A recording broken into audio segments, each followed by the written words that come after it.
Skont il-Eurostat, Malta għandha l-aktar rata għolja ta' ċittadini li jgħixu fit-tul mis-27 stat membru kollha tal-Unjoni Ewropea.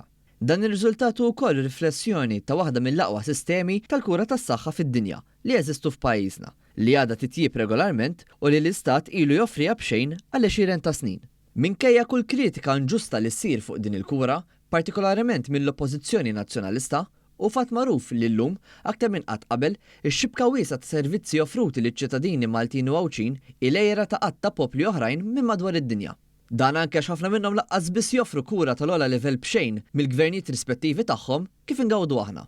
Fil-fatt, l-istess statistika dwar it-tul ta' għejxin fl-Unjoni Ewropea tixet li anke stati li huma meqjusin bħala l-aħjar postijiet fejn tista' tgħix bħal Danimarka ma jgawdu minn ħajja fit-tul bħal dik ta' pajjiżna. Skont il-Eurostat, id-Daniżi fost l-inqas li jgħixu. B'mod ġenerali, il-Eurostat jisħaq li n-nisa fl-Unjoni Ewropea għandhom ħajja aktar b'saħħitha u jgħixu iżjed mill-irġiel. Bir-rati medji għal pajjiżi kollha tiġi stabilita bħala 62.8 snin għan-nisa u 62.4 snin għall-irġiel, jew ma' 7 snin inqas minn dak li jgħixu l-Maltin u l-Għawċin ta' kull ġenru.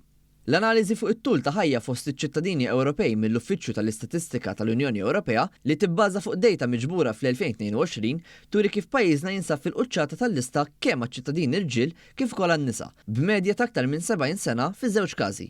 Bin-nisa jgħixu anke ħariera aħjar ukoll mis-sess oppost. Fil-fatt, l-istatistika turi li n-nisa u rġiel li ma jbatu mill-ebda diżabilità jew limitazzjoni fil-ħajja tagħhom ta' kuljum kapaċi esperjenzaw l-aktar tul ta' ħajja b'saħħitha. Iżjed minn hekk, l-istatistika tindika wkoll li adulti Maltin għandhom probabilità inqas li jkollhom kundizzjonijiet ta' mart kroniku minn fost il-pajjiżi kollha fl-Unjoni Ewropea.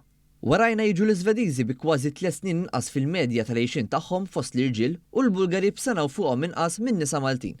Fuq in-naħa l-oħra tal-istatistika, id-Daniżi b'dak li hu meqjus fost l-aqwa jekk mhux l-aqwa għejxin fid-dinja jgħixu medja ta' kważi 16-il sena inqas minn fost in-nisa u 13-il sena fost l-irġiel.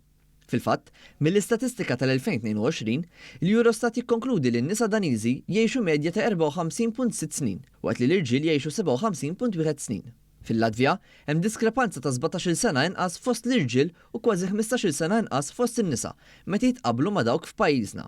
F'sitwazzjonijiet mhux feliċi jinsabu wkoll iċ-ċittadini tal-Olanda, il-Finlandja u l-Portugal. Iżda b'mod ġenerali huma l-Latvjani l-inqas li jgħixu fit-tul fl-Unjoni Ewropea kollha, segwiti mis-Slovakki, id-Daniżi, l-Estonjani u l-Litwani f'dik l-ordni.